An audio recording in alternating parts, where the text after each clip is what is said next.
nakauli ko. So nakita na ko og unsa siya nga muhatag siyang serbisyo sa katawhan sa pagadian. Do you often go to the barangays? Yes, I often go to the different barangays. In a week time, siguro may katulo, kaupat, katulo mo, munaog siya ko. People, mauna ako na-realize yun, ma'am. When you smile, people smile back. Oo. So, siyempre, Mo lamig na ka na laman. siya. Dako kayong hagit sa kuha. On the other hand, dako kayong akong responsibilidad Oo. nga para sa akong mga kaliwat ini nga mga Muslim. Nga diin, All of us as a team should make sure nga mag-come up ni og plan and make sure nga kana nga plan is ma-implement yun na siya. Your thing. True. So if wala kay tayong mga tao coaches nga maka-enhance, maka-develop ana iyang skills and talent will only just as good as kung saan na siya daan. Tinuod, So kinahanglan ta Wala na makapa-improve din. ana. Mga kawawe speaks ang tinuod nga serbisyo dili lang makita pinaagi sa pagsulob o uniforme. Makita usab kini pinaagi sa andam nga pag-alagad, andam usab nga pagpaminaw ug hilabi na pagpanalipod sa iyahang mga katawhan. Karong adlaw mga kawawe speaks sa ato ang episode sa barangay. Makaila-ila na to sa katawo nga nag-alagad sulod sa daghang katuigan isip usa ka police officer. Apan karon adunay bagong tahas nga iyang gihatag musagha ug sa iyang giandam unsa usab iyang prinsipyo unsa usab iyang baruganan hilabi na sa paghatag og dugang pangkalinaw dinhi sa barangay Tiguma. Mga kawaway speaks, kumusta maayong adlaw kaninyong tanan ug welcome sa ato ang bag-o nga episode para sa ato ang programa Barangay Edition. And of course, sa ato ang tulumanon, inyong madungog pinagi sa 91.9 Radyo Natin FM Pagadian ang atong broadcast studio na sa Barangay Tawagan Sur ning Dakbayan og live usab ninyo nga makita pinagi sa ato ang Facebook page sa RN News Pagadian ug sa 91.9 Radyo Natin FM Pagadian. Of course, karong adlaw mga ka-RN dugang sa pagpailaila, pila na lang kabulan ang atong ginahulat padung na gyud sa atong barangay sa Gudian Kabataan elections. Ang ato ang Waway Speak sa ato nang design aron sa pag-ila-ila, dili ni pagpangampanya. Pag-ila-ila sa ato ang mga individual nga gusto mo lansad sa natad sa serbisyo publiko. Of course, karong adlaw ato nga ila-ilahon ang gikan nga nagsulob og usa ka police uniform karon muhubad og mo lansad sa ato ang pagka public servant dinhi sa Barangay Tiguma. Oy, maayong adlaw sa mga taga Barangay Tiguma. Kauban nato karon ang ato apod nga higala. At the same time, igsuon ni siya sa atong incumbent nga Barangay Kagawad nga si Randy Tanajeros. Atong i-welcome sa ato ang programa Sir Roger Jerry Tinajeros. Maayong adlaw. Maayong adlaw sa tanang mga viewers o mga kauban na to sa buhat talaga. Ayan. Si Kagawad Jerry, tarawan niyo mapahiyumon kayo nga na ila-ila kasagaran sa atong mga taga Barangay Tiguma permanente na isang iyang igsuon kay Barangay Kagawad man karon. Pero nailhan gyud ni si Sir Roger Jerry, nalibog ko nga Roger, pero pwede na rin sa isumpay Roger. Sir Jerry nailhan og si tawag na pulis. Yes, no. So ato karon nga hatagag panahon ng atong mga kaigsuonan nga mas mailhan pa in person si Sir Jerry no para sa iyahapon nga pagpailaila sa mga katawhan dinhi sa Barangay Tiguma. Sir Jer, para sa ato ang mga kaigsuonan karon, unsa gyud ang pagkatawo sa usa ka Roger Tinajeros? Before ta na police no, so daghang gitag nagyan. Labi na gyud ning taga Tiguma, sweet to gyud sa kabalo na slag asa kugikan ug unsa kapait ang atong naagyan sa una. Mintas bata pa. Ako, simporyo ko nga tao, ordinaryo, o hantod nga nahimo kong pulis. Mawara gyapon ko hantod, di na ako mausap pa. Pila mo ka magsuon, Kagawad? 8. Walo mo kabuok, ubay-ubay. Base na tingala mo, ang apelidong Tinajeros, tiyod na ginatunadunggan sa Barangay Tiguma, nabas dugo sa Tinajeros sa pagka-public servant. Oo, sukad sa akong lolo sa una, mo gito'y siguro yung first kapitan yun sa Tiguma. Then, isunod akong igsoon. So, last term naman sa akong igsoon, mo nang naka-decide ako mga igsoon, nga ako na po daw ilang padaganon. So, why not? Nganong dili man mo sugot nga, pagpanerbisyo ba dili sa ato ang Barangay Tiguma, o panay ato balibaran, pagka-serbisyo na ta. Oo, yeah. Muna kita ulit ito, runs from the blood, yun no? Siyempre. Oo. Kumusta imong lulo? Ano, man kaabot yun sa imong imong lulo, first kapitan, si Kagawad Tinheros, nahuman na gid yung tulo ka termino. Usay nakita nimo? Muna imong gingon, di gyud ako mabalibaran ni ko ako na pud ang musunod. Usay nakita nimo nga gikinahanglan sa publiko gikan sa mga Tinheros? Siyempre ang mga Tinairos, noon naman yun dire, dagang kami mga gagaw, kaparintihan, mga sili. Tanan-tanan, kabalo sila. O nang sayo namin nila dolon, ug unsa tanan nga problema dali ra sad nila madol. Asa man purok ang inyo ha? Very specific. Zone 5. Zone 5. Sa unang panahon po nila zone Sa una mo nang kita mo na ko nga si kog payom kay purok mapahiyomon pa mamis. Okay. Mo nang napurok na kay mapahiyomon mi tanan sa una. Sa mga purok. Mo nang purok para mapahiyomon dahil karon zone 5 na. Zone 5 na. So, Yes, kurang yes. sa panahon na yata ni Kapitan Pamiro ng zoning, no? Mura. Barangay Tiguma. So, sa mga karaan ng mga taga-purok, mapahiyomon, ang inyong silingan, ang inyong karaang higala, usa ka retired nga police, karon musabak na sa pagka public servant dinis Barangay Tiguma. Unsay makita nimo kagawad, no?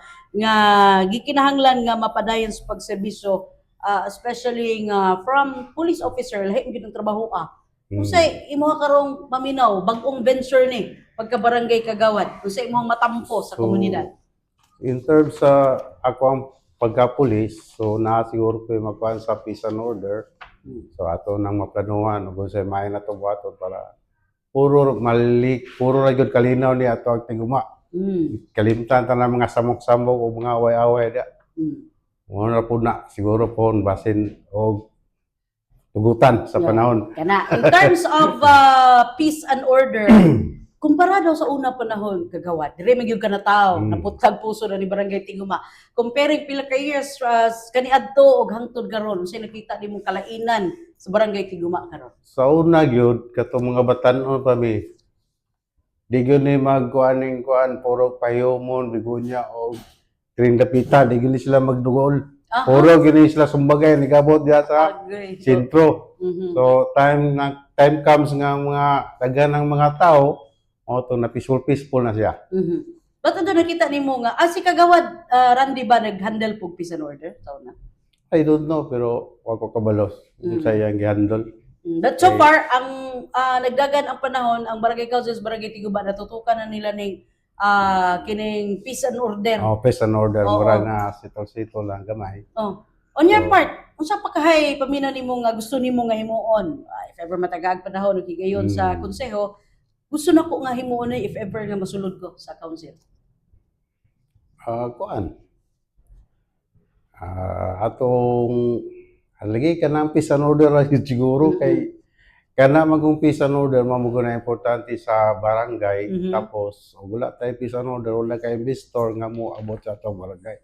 So unahon na tong peace and order tapos lang uban nga kuan. Basically, kaning mga rubing-rubing bitaw kay gani kasagaran makita, naagi ka makita na nila pohon. Pohon o palaran ta. Nalagan po ni Kagawad. Maglaglaag na ko ninyo na. Yun, mo na pinaka-importante. Ako sa ka-public servant, basta makita ra gani mo panahon og kampanya, panahon ra duol-duol ng pagpanguhit, pero pag makita nimo on the times nga nagserbisyo na siya mo na tinuod ng public servant. Sakto Kagawad, no? Lahi mo gani siya og usa ka pa police officer ka, dako ang scope nimo, no? Especially sa nanan naman tanang mga niya. Pero kaning komunidad usahay kaning mga silingan marayig ba? O day usahay maglangi.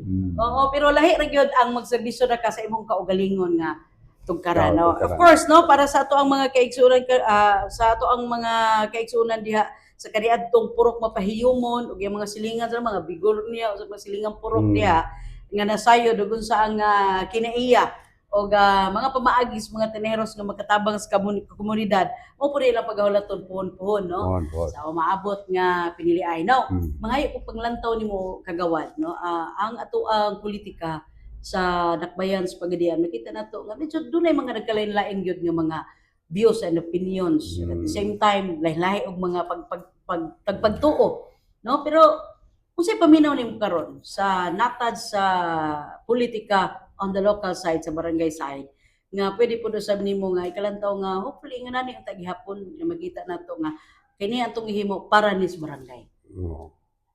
Ang kuan lang kanang kuan lang tayo daw tayo do mag-unsa magaling ug unsay mga problema atong isitol sa barangay. Di na ta adto pa ato mga tag-as nga mga problema patason pa. Mintas nasa ubos sulbaron daan para di na mo dako. You are more on kanang mas maayo nang mag-istorya lang kadaan sa mga gagmay nga mga pamaagi diri sa barangay para di po makadugag problema. Di makaduha problema.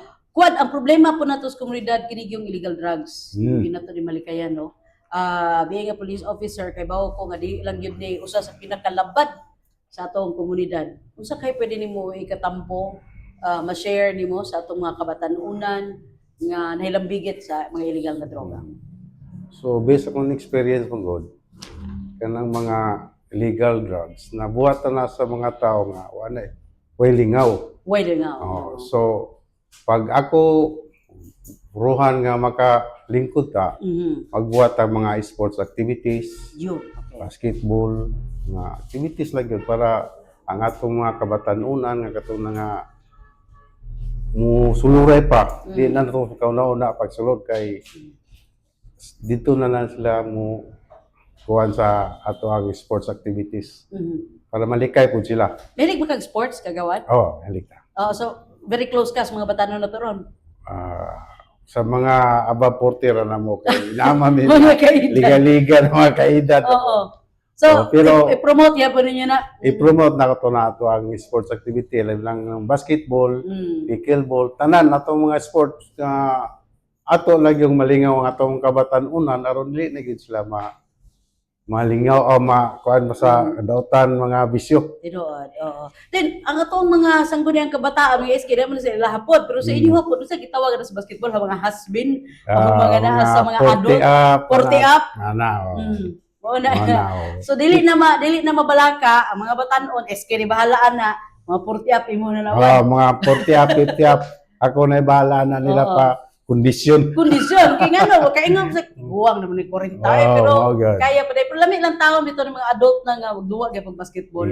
Para makapa-encourage po sa ubang mga batanon, duwa gyud akong papa, asa po dali ang mga usually na gyud may dire kuan grupo TBC basketball court mo tiguma basketball kuan. So na may dire kuan. Existing na pa. So kasi gyud pa may liga na dire. So, enhance na mo para mo improve ang siya. That's one thing, usapod makatabang sa itong mga kabatanunan. Malihay. Malihay ba? Malihay. Droga, no? Kaya kabaw na kita sa epekto ni ini. Bisan pag, di na ito hisgutan kay ang epekto sa illegal nga droga, labi na sa ato ang mga kabatanunan, madahantod sa ato ang problema sa komunidad. Naku kayong problema. But nevertheless, at least, natay lauman, puhon-puhon. Pinagi ni umabot kagawad Tinaheros, nga iya pa po mapalambo, madungangad po ang encouragement into sports para malihay sa illegal nga droga. And of course, kagawad, kung galing palaran man gani sa panahon, no? So pa mga unang lakang nga imong mga pagabuhaton aron nga mas makatabang pa sa council.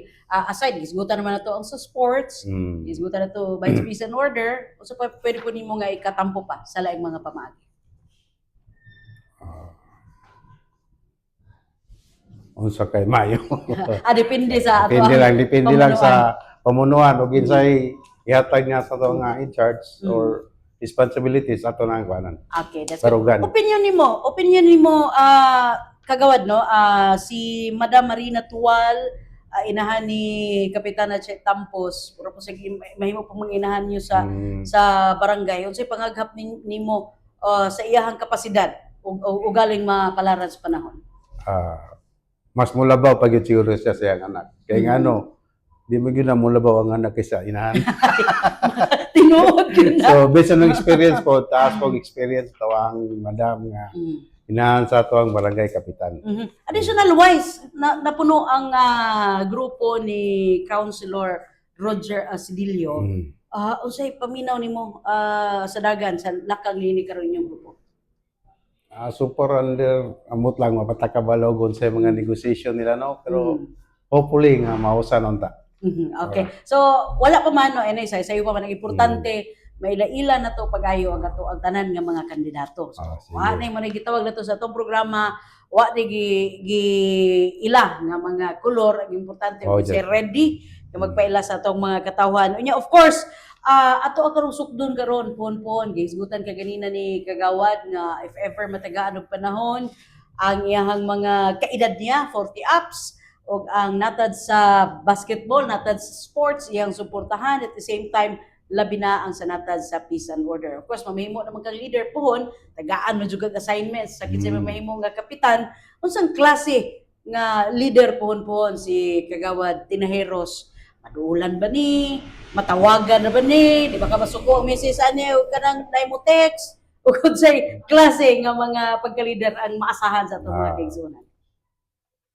Permanente, 24 hours ko niya maduol. Walay problema. Mhm. Basta serbisyo lang sa Okay. pambarangay. Importante mapaminaw po na itong mga katawhan no? Sa ilang mga yangongo. Pwede. Kinagin mo nga ito ang prioridad ka ng ilang mga yang ngo kay ngano. Usually manggod sa akong mga silingan sa akong mga kabatanunan sa una nga wag yun dahil sila makuan. Gusto sila nga kami na pod nga mga kaedad nila ang muling ko dia aron nila pod nang sayon madula pod nila. Dino. Di pod sila maikog daw nga modol sa mga Mhm. kay close naman god sila sa mga pamilya mga kaparintihan pod. Yeah, mo naging kinala sa komunidad kana bitaw naa jud kay masampit panahon sa Oo, kalisod. Kay kini magong barangay mao ni ang pinakauna yun natong dangpanan panahon sa kalisdanan. Diyan man. Panahon sa problema, ato yung isay kagawad yun ako madali. Kaya importante magyud kaayo nga bukas ang ato ang atong kaugalingon ba. Kaya siyempre, pag musulod ka sa serbisyo publiko, imo nag-abli ang imuhang kaugalingon nga nagi mga tao manuktok nimo. Pero kumusta ang imong pamilya kagawad, ang imuhang partner, imong mga anak, ready na ba sila na nga musod ka aning imong bagong venture karon? Sa Pulmero, murag so ko gyud akong asawa pero Go yun, oh. kasabot man pud siya kadugayan Mm. nga ani bisyo raman tadi. So wa naman sad koy lingaw, wa naman sad tay negosyo ginagmay. Mm. At least balos lang po nako ni sa tiguma o palaran ko, serbisyo gyud ko Mm-mm. anytime kay. That's very nice to know. Balos sa Tiguma. Mm. Haya-haya sa barangay Tiguma, yung nga nanong pangunahon na ito mga kagawad. Kinuman, nilista ng panahon nga, ang atoang kaugalingon, ato na ihatag sa lain. Mm. Kay mamay mo mampug kang selfish ba? Uy ka, bahala na ng barangaya diha. Pero pinangga gini mong Tiguma. Pinanggayat sa. Oo, kay naa naman sa Kay inyo. diri namang nasa mong dugo diri og diri na pud may katawa ni tiguma. Mhm. Mo nang gusto sad mi nga mo serbisyo isip balos na mo sa taga tiguma. Okay. Nga diin kato sa una nga nagdison mi nga nintabang pud sila na mo. That's good. Yes, si kagawad Randy, kumusta magkaroon? After 3 terms, Mm. taas-taas mo yun sa serbisyuhan. So, plano niya? So, mo serbisyo gyapon Padayon mo ron, duha mo ron. Pero sa kuan na siya murag sa city or Okay. depende ni mi sa senta. Pero at the same time, ang barangay Tiguma kanunay yun na mag-una. Sa kani mo tao nga naana bitaw nga naana bitaw kas community nga naandan nga ang tao ni Abdul sa imo di balibad. Oo. May posisyon kay wala. Lalabay na og duha na ni sila. Mayo. Duha na ni sila po na sa barangay Tiguma.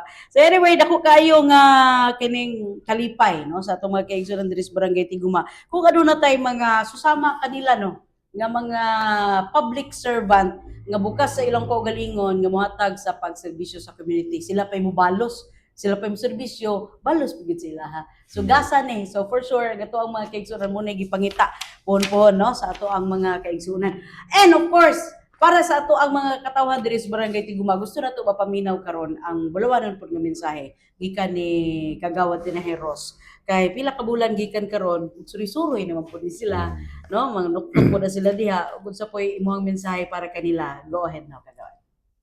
Sa barangay Tiguma, sa tanang taga barangay Tiguma, mga silingan, mga kaparintihan, hapit ng eleksyon. Gamay na lang yun. Magsuri-suri yun niya media. Hinaot mi nga welcome unta among team sa inyong mga isig balay nga mo suri-suri mi sa inyo. Wala untay mga bilbikil ginagmay ug na manggaling bikil-bikil atong istoryahon. So ang amuani panerbesyo ra. Ata magkinahanglan og kwarta kay usually na naman tayo kwarta, na naman tayo sweldo. Kaya bawal So, mangita. panerbisyo rin yun niya mo. So, maura na, o ganyan kong buligan. Karong umabot ng eleksyon, daghang kay salamat sa inyong pagbulig. Okay, daghang kay salamat mga kagawad. Salamat kayo. Good luck Salamat. sa imong venture. Di alam mo Oy. sa ka kay ang ato ang mga kaigsunan maghulat pa pod sa uban pod nato nga mga kaubanan. Ato gyud silang ilalahon tagsa-tagsa kay para ma-share pod usab nato ang storya no ug ang ilaha pod nga mga kaagi. So salamat kaayo. Salamat. Kagawad tinahero sa imong panahon, pagpaambit sa imong prinsipyo ug baruganan, kako diin tin-aw nga disiplina, integridad o tinuuray nga pag-alagad sa mga katawhan sa barangay Tiguma. Mao ra gyud ang imong bugtong tumong og tuyo sa umaabot pohon magsuroy-suroy diha sa barangay o sa mga kapurukan, ang mga zones sa day karon no. So anyway, sa mga katawhan diha sa barangay Tiguma, wala ta lang ninyo pohon-pohon ang ilahang pagduaw o ang ilahang pagpakighimamat sa inyo ha. Aron nga mas maila-ila ninyo sila, i-open ninyo ang inyong mga kaugalingon nga dawaton ang matag kinsa nga mga umaabot pohon nga mo serbisyo sa inyo ha. Anyway, mga higala, sa ato ang mga kaigsunan nga nagulat pod sa uban nila nga mga gusto nga mamahimong giya sa atong programa sa Huawei Speaks at ang ilang ninyo pohon-pohon no kay buduaw pud ta sa uban pod nga mga kabaranggayan o mga gustong magpaila sa atong mga katawan. In behalf sa tibuok pwersa sa Huawei Speaks sa ako ang social media manager kung Director Kimberly Risantes ug ako ang mga production assistants si Maureen ug ingon si Jinky ako mga kaubanan sa RN News Pagadian. Mabati pinaagi sa 91.9 sa inyong FM band og live usab nato mga ka-RN nga magkita pinaagi sa Facebook pages sa RN News Pagadian o sa 91.9 Radyo natin Pagadian. O dapat atong YouTube, tama no? Ang ato ang official YouTube channel mga ka-RN. O of course, ato apod nga gipasalamatan ang ato ang management pinagi sa Paloma Multimedia Services. Hangtod sa sunod nato nga episode dinhi sa atong programa nga Huawei Speaks, the Barangay Edition. Kini na lamang inyong higala sa kanginan, Huawei Belen.